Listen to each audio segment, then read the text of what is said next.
Hello everyone. Today's case will take you through a roller coaster of emotions. Because when the killer revealed the motive, even the police were moved. The town's residents voluntarily signed a petition begging for mercy for the murderer. A town of only 8,000 people managed to collect over 10,000 signatures on this joint petition. What on earth is this story? You are watching True Crime Cases, where we explore the most mysterious cases, the most fantastic stories that you may have never heard. And as always, before we start deciphering the mysteries of today's case, please leave a like and subscribe to support us. Thank you all very much. In 2014, in Japan, an incident like this occurred. A prestigious family of only 4 women suddenly faced a tragedy. The house was ransacked. The grandmother and mother were brutally murdered, found lying in a red liquid. The 2 young daughters luckily escaped. The culprit was quickly apprehended after the crime occurred, but behind it lay acts so brutal they sparked outrage. In the early morning of October 1, 2014, around 2 a.m., the Nanporo town police station was brightly lit, figures flickering. An officer on duty suddenly received a call from a woman. Her voice was full of panic. "My mother and grandmother are dead. Please send someone quickly. The address is the Satake residence in Nishimachi, Heichom, Nanporo town." When the police arrived at the location provided by the caller, a young woman was anxiously waiting in front of the house. Seeing the police, the woman hurriedly said, "I'm the one who called the police. I am the eldest daughter of this family, Satake Keiko. I just got home from my job at the pharmacy and found that my mother and grandmother had been attacked and didn't make it. There are 4 people in my family. I also have a 17-year-old younger sister named Satake Junko. I don't know where she is right now." As the police officers were about to enter the house to investigate, Keiko said, "Our front door is usually locked at night. I normally come home through the back door." With that, she led the police around to the back door to enter the house. Upon stepping inside, the scene was extremely messy. The strong smell of blood assaulted their noses. In the first-floor bedroom, Keiko's mother, 47-year-old Satake Kajimi, lay in a pool of red, showing no signs of life. In the second-floor bedroom, police discovered the body of the 71-year-old grandmother, Satake Shumio, in a gruesome state. Her body, neck and head had multiple wounds caused by a sharp object. While police were examining the scene on the second floor, from the adjacent bedroom, a girl with a sleepy expression unexpectedly walked out. She looked at the police at her door with a slightly bewildered gaze, seemingly unaware of what had happened. That girl was Satake's younger sister, Satake Junko. The 2 sisters who survived the tragedy were clearly terrified by the murders. They hugged each other and wept uncontrollably. During the investigation, the police discovered many suspicious points. The doors and windows of the house were all intact with no signs of a break-in, but all the closets and drawers in the house were wide open. Clothes and belongings were ransacked and scattered everywhere, looking very messy like the scene of a burglary. However, the upper drawers and cabinets were ransacked very thoroughly, while the lower drawers were almost untouched. This was a rather amateurish method, as the top drawers obstruct the opening of the bottom ones. Professional thieves usually rummage from the bottom up, but this suggested either the perpetrator was inexperienced or the scene had been staged. Furthermore, there must have been loud noises from the ransacking, yet Junko, sleeping in the next room, heard nothing. There were no signs of struggle or resistance on the victims' bodies. The cause of death was excessive blood loss. The fatal wound was the severing of the carotid artery. Apart from the fatal neck wound, the mother, Satake Kajimi, had basically no other injuries. Meanwhile, the grandmother, Satake Shumio, had a total of 7 stab wounds on her body. The murder weapon was preliminarily identified as a common Japanese kitchen knife. According to a forensic examination, all the wounds on the grandmother were fatal, but they were not inflicted while the victim was resisting.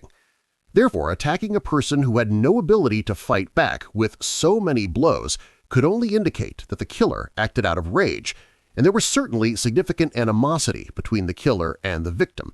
No unfamiliar fingerprints were found in the house. Based on the clues at the scene, the perpetrator's path could be deduced as very simple and clear, showing they were very familiar with the location of these two bedrooms.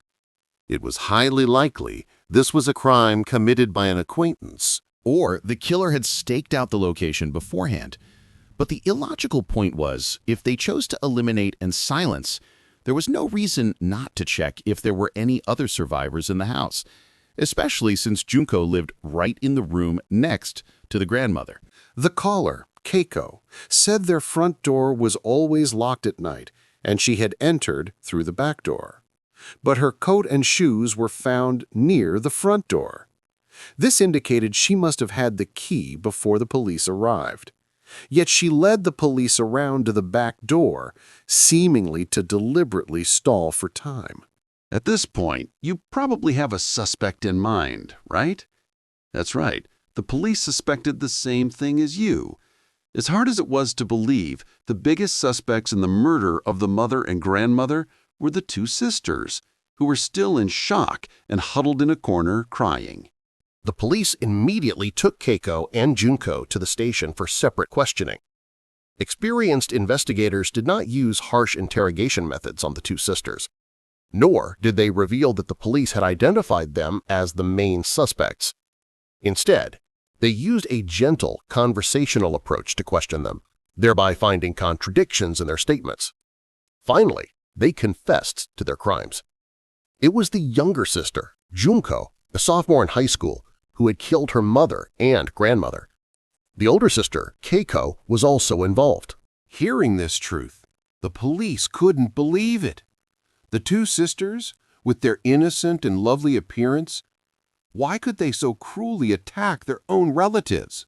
According to Keiko's account, an unbelievable past was gradually revealed, shocking everyone present. Keiko's father, Mr. Satake Ryoichi, came from an ordinary family. Her mother, Mrs. Satake Kazumi, came from an extremely wealthy family. Mr. Ryoichi was a mukoyoshi, a man adopted into his wife's family, so the children all took their mother's surname. Keiko had two younger sisters, Satake Haruko and Satake Junko. In 1994, the family of five moved from Sapporo City to Nanporo town, living in a large mansion financed by Mrs. Kajiyami's maternal family. The husband and wife treated each other with respect and also loved their three daughters very much. The family's life at this time, on the surface, was still considered happy. However, this good life changed after the grandmother came to live with them. After Keiko's maternal grandfather passed away, leaving behind a large fortune, it was naturally all inherited by the grandmother, Satake Shumio. This strong-willed and domineering grandmother proposed moving in with their family. At the same time, she declared that everything in this house must be decided by her, and she wanted to be the head of the family. Keiko's parents did not object to the grandmother's proposal, and the children had even less right to speak. Just like that, Grandmother Shumio, along with a pet dog, moved into Keiko's house. Locally, the grandmother was considered a rather prominent local figure, owning houses, land, and businesses. Therefore, she always looked down on Keiko's father, Mr. Ryuichi, because of his poor background. She considered him a poor lowlife. Before, they didn't live together, so it was out of sight, out of mind. But now they saw each other every day. Whenever something displeased her, she would scold him. Because Keiko's father worked installing sewage systems for the city, the grandmother often scolded him as a good-for-nothing with no future, destined to be just a ditch-digging worker. Not only that, she was also extremely dissatisfied with her three granddaughters. As the children's mother, Mrs. Kajumi never once stopped the grandmother's harsh words from beginning to end. 2 years later, Mr. Ryuichi could no longer endure this criticism and contempt, so he divorced Mrs. Kajumi. Mr. Ryuichi, whose financial condition was not well off, could only take his second daughter, Haruko, with him. He promised that when his finances improved, he would come back to get his youngest daughter, Junko.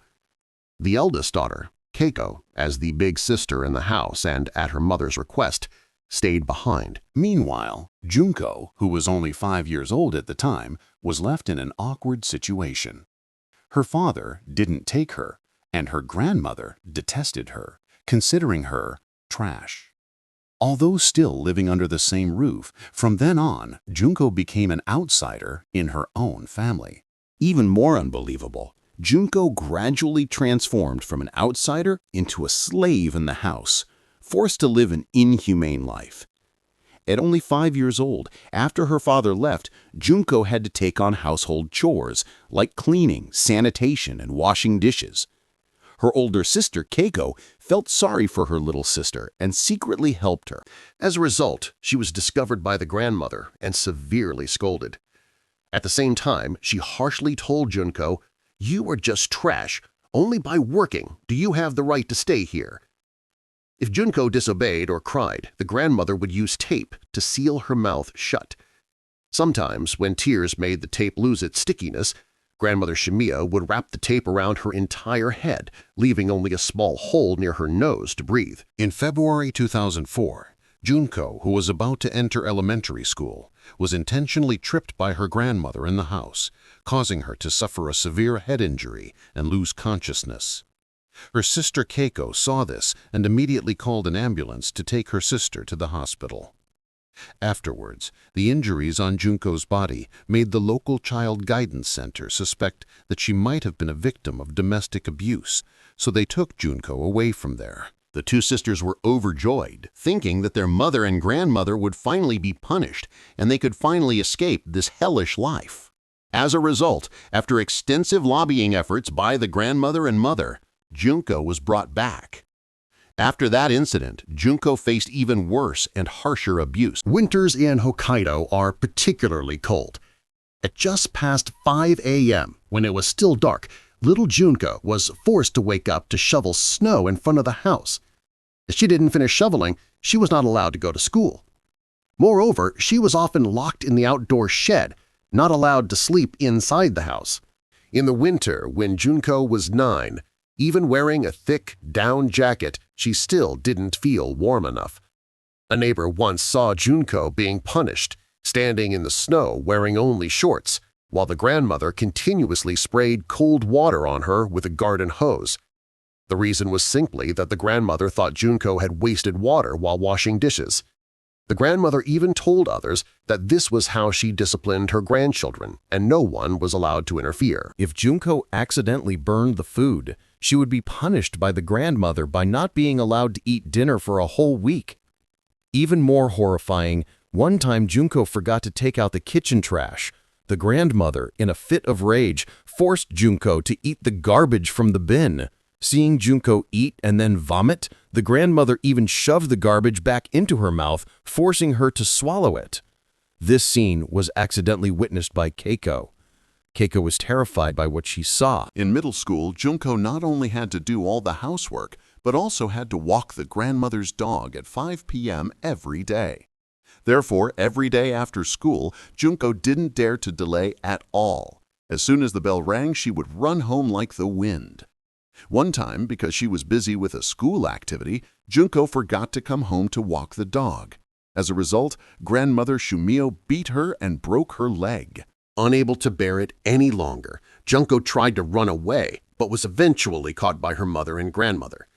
From the age of 5 until the crime occurred, for more than 10 years, Junko was constantly beaten and scolded at home. Teachers, classmates at school, and neighbors had all seen the bruises on Junko's body and had reported them to the relevant social agencies. But these actions not only failed to help Junko, but instead caused her to suffer even more brutal abuse. Because grandmother Shumio was quite influential locally, she used her methods to stop anyone who wanted to interfere. And throughout all those years, Junko's mother, Mrs. Kajumi, always just watched coldly. Sometimes she even assisted the grandmother. People often say that even a fierce tiger won't eat its own cubs, but this mother's mind had long been clouded by so-called interests. In this house, the only person who gave Junko a sense of security and the will to live on was her older sister, Keiko. The two sisters' bond was always very strong. Although the older sister, Keiko, was always given the heavy responsibility by her mother, designated as the family heiress, and was not allowed to help her sister Junko, in her heart, Keiko always worried about her sister. Outwardly, she didn't help, but behind the scenes, she always secretly supported and comforted her sister. The two would often hug each other and cry in the dead of night, encouraging and consoling one another, hoping that one day they could escape this prison. After graduating from high school, Keiko had the opportunity to study in Tokyo. But thinking that if she left, her sister would be even more lonely and helpless, she chose to study in Sapporo, not far from home. After graduating, she became a pharmacist and chose to work at a pharmacy near her house with the goal of establishing a financial foundation so she could definitely take her sister out to live separately. Keiko had always worked hard to earn money. Later, in the course of her work, she got a boyfriend. For work reasons, her boyfriend needed to move to downtown Sapporo. When Keiko revealed her intention to also move out, her grandmother not only scolded her harshly, but also forced her to make a vow: either break up with her boyfriend or cut ties with the family. But the prerequisite for cutting ties was that she had to pay the family 30,000 Japanese yen every month, which was a blunt refusal. That night, after their hopes were dashed by the grandmother, the two disappointed sisters hugged each other and cried.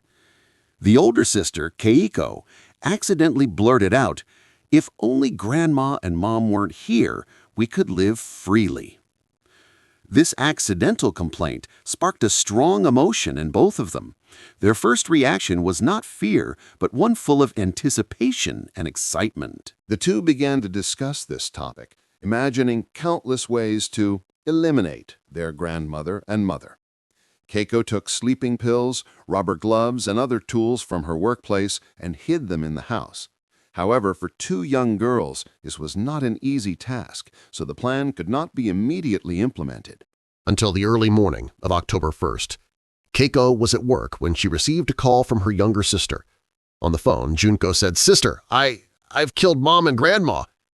Keiko panicked and rushed home. When she saw her mother and grandmother lying motionless on the floor, surrounded by dark red liquid, Keiko felt no grief, but only thought of how to protect her sister. She decided to stage the crime scene, arranging the house to look like a burglary turned murder. Then she took the kitchen knife, the murder weapon, and some bloody clothes, and threw them into a river about 5 kilometers from the house. Finally, she told Junko to pretend to be asleep while she called the police, hoping all of this could deceive them. When the police learned the whole story, they were all shocked. However, at the end of the day, this was still a serious criminal case. Everything still had to be handled according to legal procedures. At the same time, the truth behind the case also became known to local residents, teachers, and students at the school. They all expressed sympathy and sorrow. At the same time, they launched a petition drive on October 10th, hoping the Sapporo court would consider the deep-seated causes behind the case in order to render a more lenient verdict for Keiko and Junko. They also requested that the case not be tried publicly and that the real names of the two sisters not be disclosed, so as not to affect their future lives. Within less than a month, the small town with a population of only about 8,000 people at the time had miraculously collected 10,534 petition signatures. Among them, many people who heard about the case specifically drove from Sapporo City to sign in support.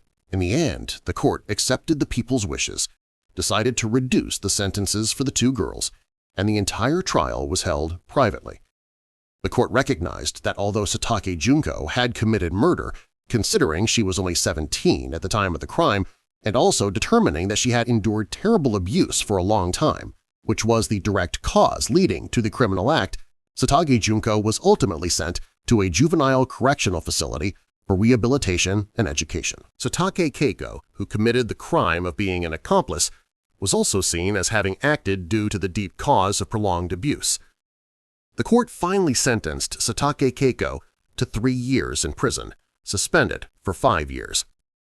To protect the privacy of the two sisters, the names Satake Keiko and Satake Junko used in this article are both aliases. The ways the mother and grandmother tortured others in this case are truly infuriating.